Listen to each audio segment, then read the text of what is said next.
Assalamualaikum warahmatullahi wabarakatuh. Waalaikumsalam warahmatullahi wabarakatuh.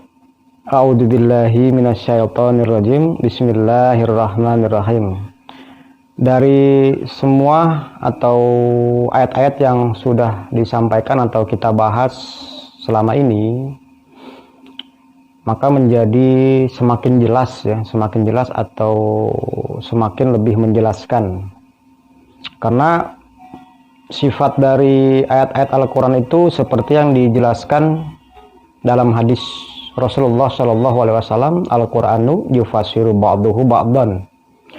Al-Quran itu bagian yang satu oleh bagian lainnya, atau terhadap bagian lainnya itu saling menafsirkan, saling menjelaskan sesamanya ya. Yang dalam istilah Qur'annya itu ayatin bayyinatin ya, ayat-ayat yang saling menjelaskan. Jadi dalam memahami Al-Quran itu tidak bisa satu ayat saja gitu. Satu ayat langsung ditafsirkan, apalagi penafsirannya menurut subjektivisme kita sendiri. Itu tidak mungkin bisa saling menjelaskan ya. Bahkan bisa saling bertentangan atau saling membatalkan gitu. Nah, ayat-ayat yang dimaksud yang sudah kita bahas itu adalah seperti yang sudah disampaikan, yaitu Al-Qasas ayat ke-74, 75, terus An-Nahl 84, 85, 86, terus Fatir ya, Fatir ayat ke-40 ya. Nah, kesemuanya itu baik surat An-Nahl, surat Al-Qasas, surat Fatir itu nanti bisa menjadi penjelasan ya. Bisa menjadi penjelasan juga bagi surat Al-A'raf ya. Surat Al-A'raf ayat ke-14 kalau nggak salah ya, 14 dan 15 ya. Karena nanti ada hubungannya gitu. Intinya begini, ayat-ayat yang kita baca, ayat-ayat yang kita pahami itu, kalau kita melihat ayat yang satu berdasarkan ayat yang lain, atau kita pindah ke ayat lain untuk menjelaskan ayat yang satu ini, itu pasti akan menghasilkan atau memberikan satu pemahaman kepada kita gitu loh. Bahkan bisa memberikan pemahaman yang berbeda dari yang pernah kita kenal selama ini, dari yang pernah kita pelajari selama ini. Kembali kita lihat ayat-ayat yang sudah kita bahas itu menjadi penjelasan bagi surat Al-A'raf ya. Surat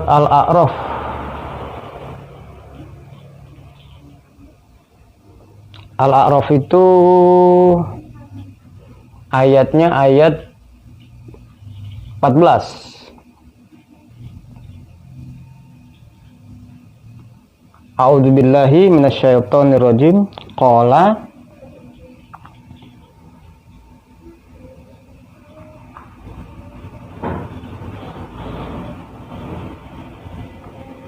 anzirni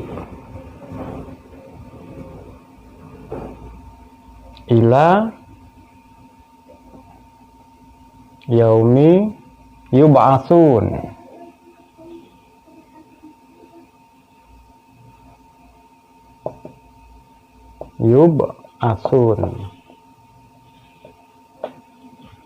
Qala anzirni ila yaumi yub'atsun. Ini ayat 14 ya. Qala sudah sering kita sampaikan, qala itu dari qala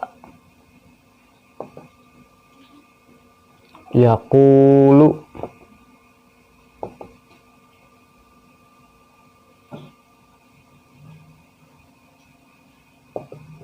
Qaulan artinya berkata. Namun dalam konteks ini dan ayat sebelumnya itu, dia menjadi semacam permintaan iblis ya. Ini subjeknya huwa yang dimaksud itu adalah iblis berkata kepada Allah Subhanahu wa taala, Qala, dia iblis meminta, ya. Permintaannya adalah ini. Jadi subjeknya huwanya itu adalah iblis, dia iblis meminta kepada Allah Subhanahu wa taala, anzirni. Anzirni itu bentuk perintah, ya. Bentuk perintah dari anzoro. Anzoro yunziru.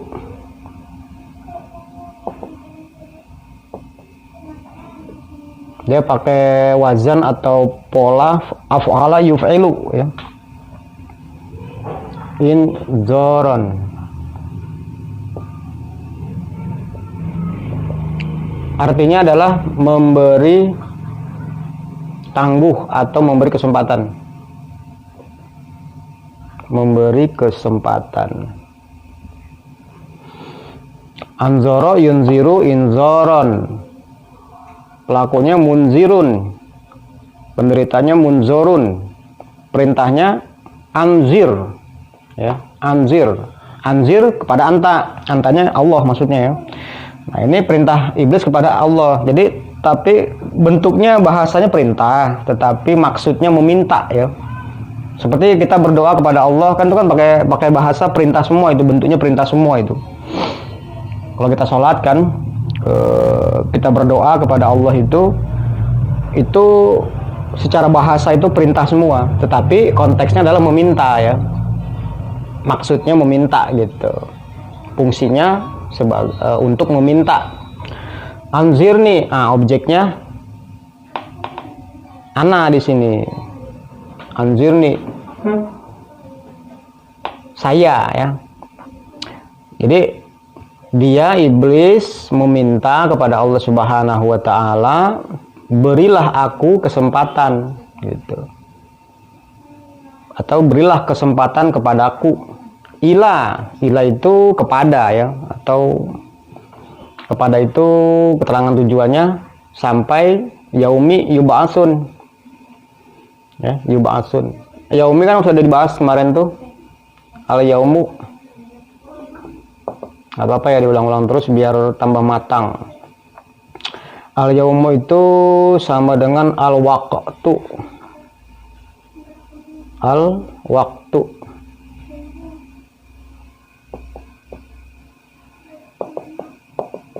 Mutlaqon. Mutlaqon. Sama dengan artinya periode. Mutlaqon itu dari talak, ya. Sudah menjadi bahasa Indonesia kan itu. Cerai, pisah, tidak terikat. Atlaqa yutliku itlaqon, membikin tidak terikat atau menjadikan tidak terikat. Nah, ini bisa masdar, bisa maf'ul, ya. Penderita. Jadi al-yaumu artinya waktu secara tidak terikat. Bisa 1 hari, 3 hari, sebulan, satu tahun dan sebagainya. Lebih tepatnya diartikan sebagai periode, ya. Yub'atsun, jadi sampai periode yub'atsun. Nah, yub'atsun ini dari ba'asa, ya. Ba'asa ya ba'asu, ya ba'asu. Ba'san.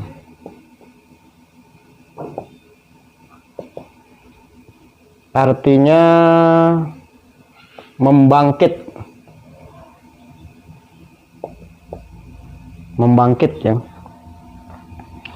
Nah, ini bentuk pasif, ya. Bentuk pasif itu tidak ada subjek, yang ada wakil subjek, ya, atau naibul fa'il, ya. Subjeknya tidak ada, ya. Dalam kalimat itu subjek tidak ada. Nah, dari pola bu'isa, ya, bu'isa yub'asu.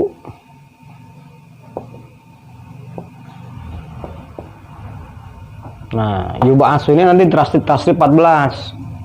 Yub'asu, yub'asani, yub'asuna. Ya kan, tub'asu, tub'asani, yub'asna dan seterusnya, ya. Jadi di sini wakil subjeknya adalah hum.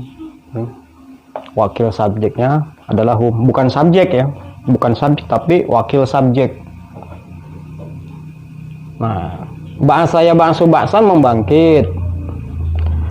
Bu'isa yub'asu dibangkit ya. Dibangkit. Jadi dia iblis meminta kepada Allah Subhanahu wa taala, berilah aku kesempatan sampai periode mereka dibangkit.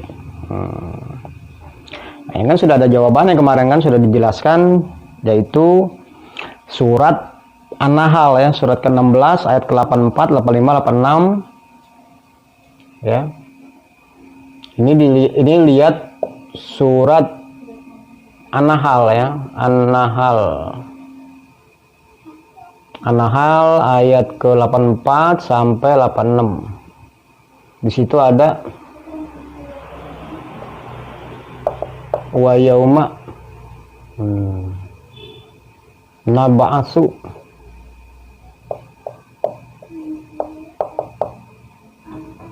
min kulli ummatin syahidan.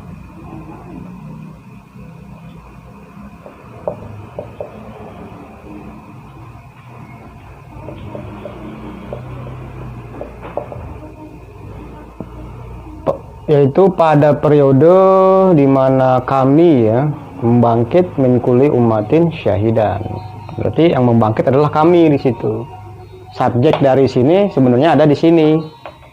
Ya. Nah, yang dibangkit adalah mereka. Mereka itu yang mana? Min kulli ummatin syahidan. Tiap-tiap seorang pembela dari tiap-tiap umat. Itulah yang dibangkit.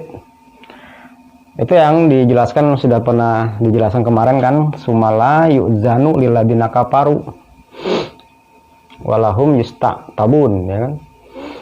Ada lagi ketika wa idza ra'al ladzina zalamul azab fala yukhaffafu anhum walahum yunzurun. Jadi ketika mereka tidak yunzurun ya. Jadi sampai di situ, sampai mereka dibangkit, maksudnya sampai min kulli ummatin syahidan kami bangkit. Saya rasa gampang dipahami ya itu. Kita hanya menggandengkan atau mengkolaborasikan atau mengkombinasi ayat satu dengan ayat lain menjadi satu pengertian yang lebih bulat lagi nanti. Kemudian ayat ke-15-nya ya. Ayat ke-15. Nah, ini jawaban Allah. Qala innaka minal munzorin ya kan.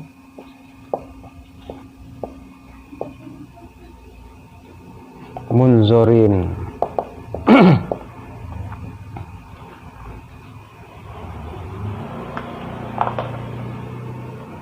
Lima belas ya. Nah, kola ini kola, tapi subjeknya berbeda. Ya, di sini subjeknya iblis, di sini subjeknya Allah. Iblis meminta, Allah menjawab gitu. Nah, bentuk jawabannya itu sebagai yang biasa kita sebut izin ya, memberi izin jadi di situ. Jadi Allah memberi izin kepada iblis untuk memberi kesempatan sampai dengan yub'asun. Nah, ini bentuk pelakunya, bentuk penderita ya, munzorin.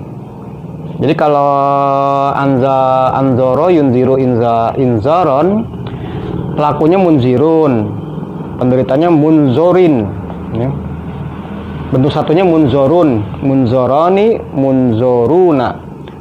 Itu bentuk posisi domah ya, atau rofa ya, marfu. Nah, bentuk patah atau kasrohnya itu munzoron ya, munzoron atau munzorin. Nanti munzorin, munzoriani, munzorina. Ini bentuk posisinya adalah kasroh ya, karena ada min sebagai huruf jarnya. Huruf jar itu mengkasrohkan kata benda ya. Jadi minal munzorin, ini jamak.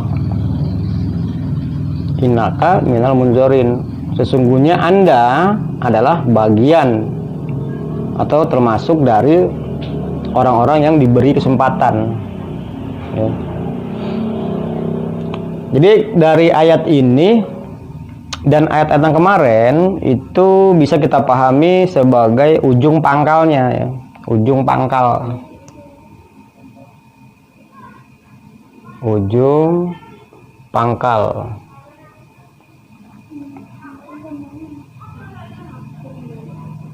Ujungnya apa? Ini. Ya. Pangkalnya apa? Ini. Ujung pangkal. Nanti kita insya Allah di kesempatan lain akan kita bahas proses atau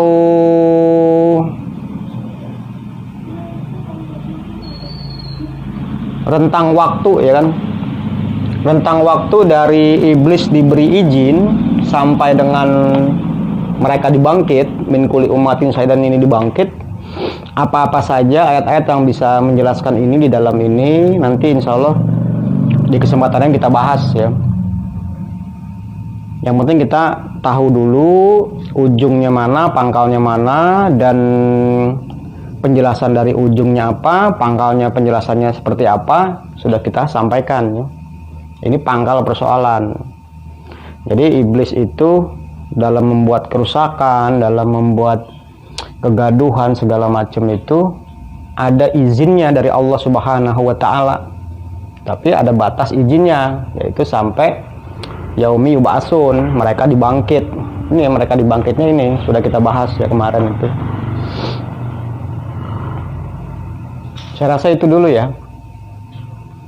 Biar kita tahu apa frame-nya lah gitu ya, frame atau batas-batas yang mau kita bahas lebih lengkap lagi, ya. Intinya kita hidup di dalam rentang waktu di mana Allah itu memberikan izin atau memberikan kesempatan kepada iblis sampai dengan yaumi yub'atsun, ya. Ya, jangan keberatan gitu maksudnya loh. Jangan keberatan kita ini ngutak-ngatik izin. Kalau mau itu berubah seperti yang dijelaskan pada surat An-Nahl ya 84 ini. Kita harus melaksanakan ini, ya. Berperan aktif atau berperan serta atau menjadi pelaksana-pelaksana, ya. Sampai dengan surat Fatir kemarin kan. Surat Fatir ayat ke-40. Kalau mau berubah seperti itu, jadi bukan nanti mengambil alih kekuasaan gitu. Semua itu diberi mulkan aziman, itu didatangkan atau diberi oleh Allah Subhanahu wa taala. Nah, bagaimana bisa diberi? Nah, itu. Jadilah pelaksana-pelaksana ini gitu. Ya. Saya rasa itu yang bisa disampaikan secara singkat ujung pangkalnya dari masalah izin Allah kepada iblis sampai dengan yaumi yub'atsun. Kita akhiri, semoga bermanfaat. Wassalamualaikum warahmatullahi wabarakatuh.